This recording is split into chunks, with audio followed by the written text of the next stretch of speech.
Hey there, and welcome back to another video. Do you want to be better at playing melodically through the chord change and not sound so clunky when you're playing chord to chord to chord? I think we can all answer that question. Yes, I know I can, and I think I know you can as well. The real question then is, how do we actually do this? How do we not just play chord tones and then just jump to the next chord? How do we not just play a scale over the chord? You know, the whole chord scale thing.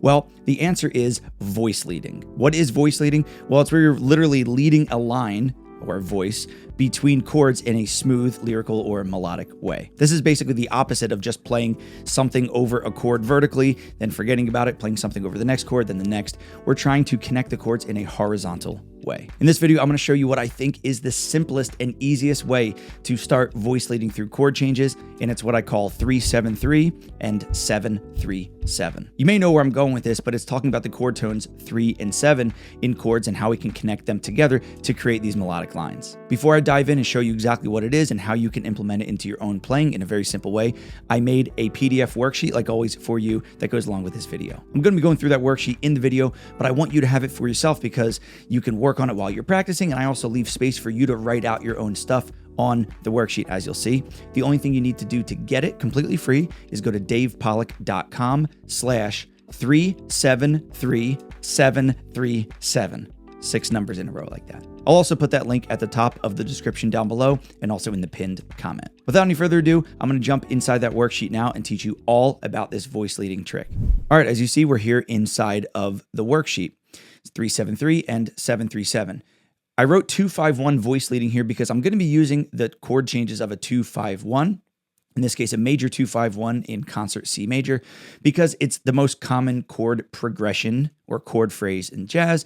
And if you can voice lead through this, that'll really help you voice lead through a million other chord progressions as well. So first, I'm starting off, as you see, with a short 2-5-1. I call a short 2-5-1 when you have just the 2 chord for 2 beats, the 5 chord for 2 beats, and then the resolution 1 chord here. I'm in 4-4, and I'm just going to be playing D minor 7 for 2 beats, G7 for 2 beats, and then C major 7 for 4 beats. So the first thing I want you to do when practicing this or looking at this is 3-7-3. What I literally mean by that is this. You're going to play the third of the 2 chord. So you're going to play the 3 of D minor 7. Then you're going to play the 7 of G7. Then you're going to play the third of C major 7. And if you notice, the third of D minor and the 7 of G7 are both the same note. They're both F. And then it moves down nicely a half step to E natural, which is the third of C major 7. Here's what those 3 notes sound like over these 3 chords. Do you see how smooth that moves together? You're hitting the good quality chord tones. Thirds and sevenths are really strong chord tones of any chord, especially 7th chords, especially minor, dominant, major chords, but you're not jumping all around. It's nice and smooth. You have the same note, F to F, and then just down a half step. It resolves really nicely. So from this point, you might be saying, well, what do I do? Well, I'm going to give you some sample lines. Now, I've gone in depth with 2-5-1s on my channel before, so if you don't understand what a 2-5-1 is or some ideas to how to create your own lines, I recommend checking out some of those videos in the improvisations playlist in the description down below. But I'm going to be playing some lines now based on the 3-7-3. What I mean based on, I mean when the chord is D minor, as soon as it hits right on beat 1, I'm going to play the third. Then when it hits G7, I'm going to play the 7. Then when it hits the C major, I'm going to play the third of C major, so 3-7-3.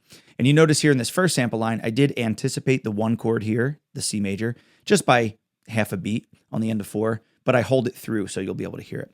So here's what these 2 sample lines sound like over the chords.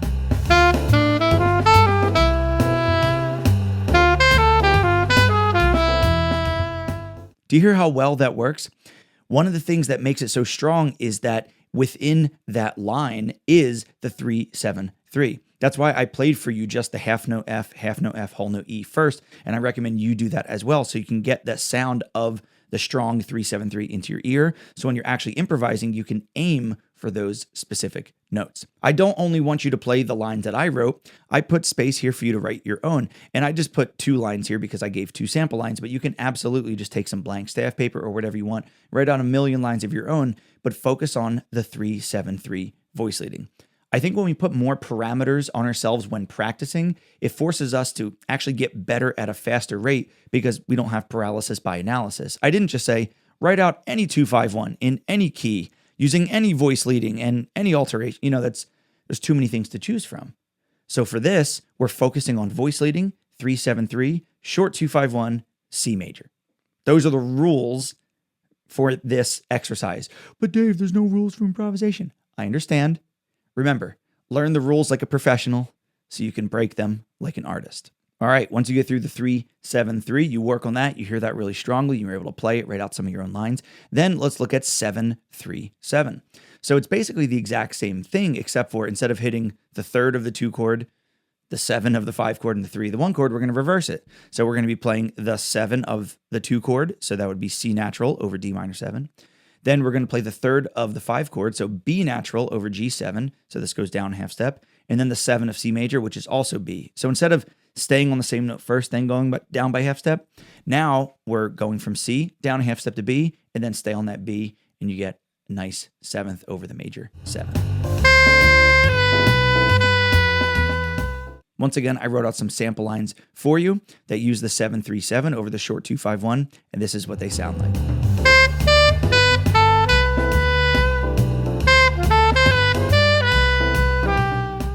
All right, just listening to those sample lines compared to 3-7-3, which one do you like more?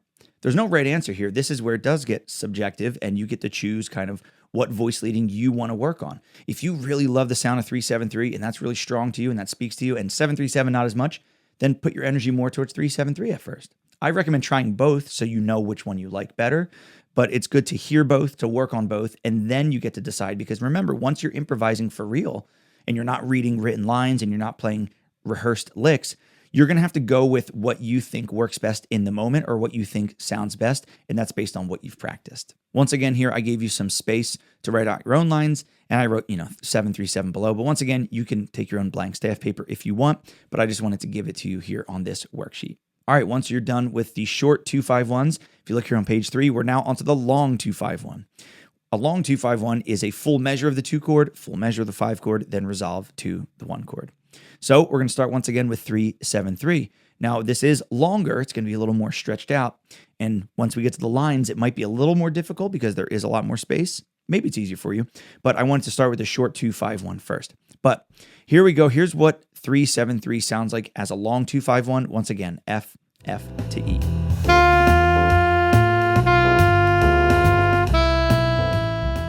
Now, once again, I wrote out some sample lines for you.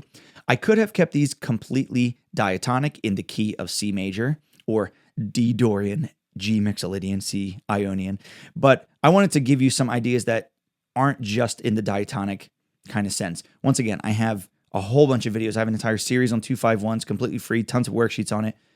Improvisation playlist in the description below if you want to check that out. So that's why here I'm just focusing on the voice leading. So even though I use some non-chord tones and some other chromatic stuff, I'm still landing on that F right there, landing on the F right there, E right there, F right there, F right there, E right there. One thing to note as well, you don't have to stay in the same range or the same octave. You notice here for the second sample line, I'm playing a high F, then I go down to an octave below F, and then back up to E. As long as the note is the same, the harmony is the same, it will work. Check out these 2 sample lines.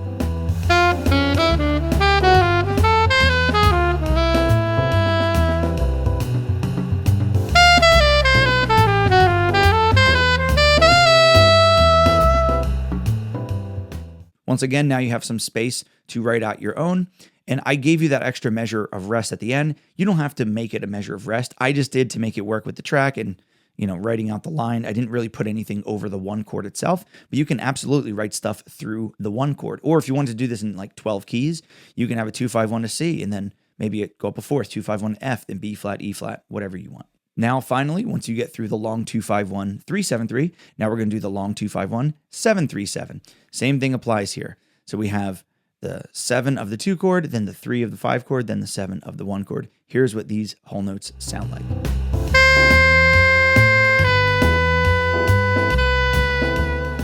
And once again, I wrote out some sample lines here. So I want you to check these out. I used some non-chord tones here again, some alterations. And in the first one here, I anticipated by half beat again, but it's basically where the chord lands. That's when I hit the note.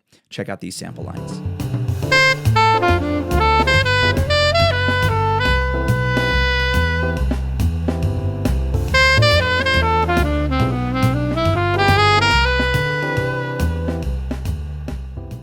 And finally, once again, I gave you space to write out your own lines, and I wrote the numbers underneath because, once again, I want you to focus on the voice leading here. Think about hitting those specific chord tones, not just any chord tone, but if you focus on hitting those very specific chord tones, the 3, the 7, whatever it is, it'll give you kind of a roadmap that you're then going to fill in and get more creative in between those chords.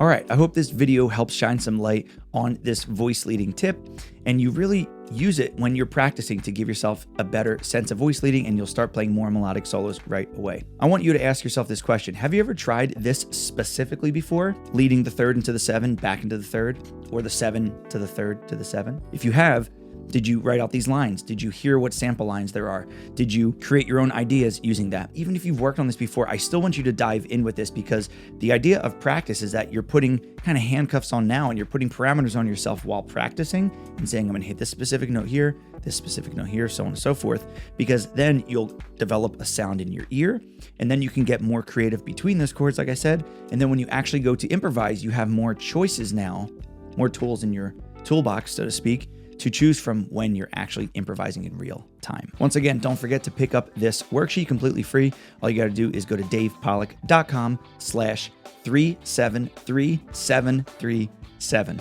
I'll also put that link in the description down below and in the pinned comment. If there are some other improvisation concepts you want to see me teach here that I haven't yet taught yet, or you want to see me revisit and go into more detail with, please let me know in the comments down below. I'd love to hear from you. Thanks so much for watching, and I'll see you in the next video.